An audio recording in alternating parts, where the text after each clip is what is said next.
This collage is really personal to me in a lot of different ways. It starts with this image that I found in a vintage, I think it was a Life magazine from the 40s, maybe 50s, of a woman looking through a window. And actually there was a man there. I think it was from some political scandal, to be honest. But he wasn't necessary for my story, so I cut that window out so she can look into the galaxy. She obviously has a very I don't know, disconnected expression. She doesn't look happy. It's the only truly black and white piece of this entire artwork, and that is kind of the emotional anchor of this piece.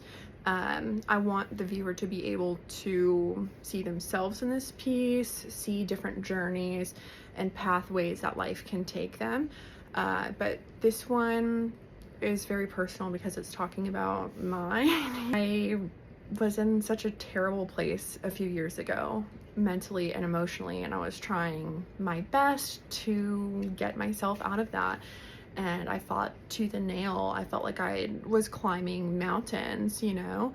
If you're a Sarah J. Maas fan, then I felt like I had a whole Ramiel to climb to get myself out of that headspace. And, you know, a lot of this started, like my healing journey started when I found out that I have ADHD and I'm neurodivergent, and that just really sent the wheels spinning.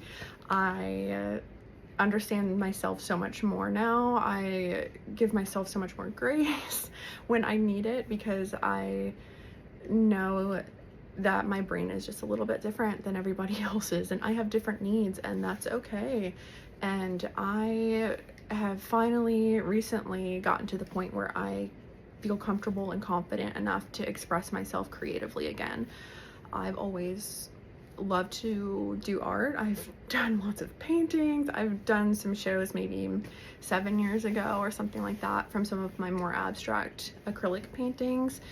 And in between, I never posted about them or anything, but I made a lot of collage cards. But when I got started on collage, that was actually in a college art class, and I think it was just art appreciation or something, honestly. And everybody had the assignment, was a big project to make a collage that was representative of themselves and like who they were as a person, maybe their beliefs and value systems, just like anything just to give them or to give the class, I guess, a little insight into you. And so I was not in a great place at that time, and I was honest in my collage. Mistake number one for trying to make friends in that class.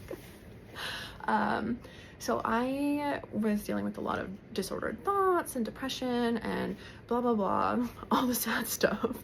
And I don't have it. I wish I did. I think I threw it away because I was so I don't know, embarrassed maybe is the right word after this.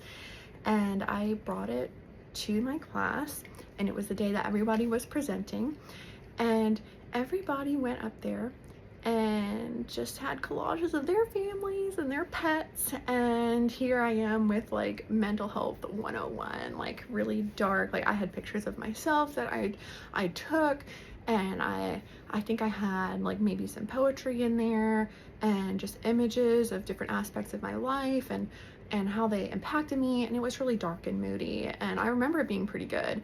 At least I thought so. And then everybody is like saying like, oh, this is a picture from like my soccer team practice because they're so important to me, and they were all really cute and scrapbooky. And then I had to present mine, and don't worry, I committed to it, okay? And then everybody was like, that's great, Victoria.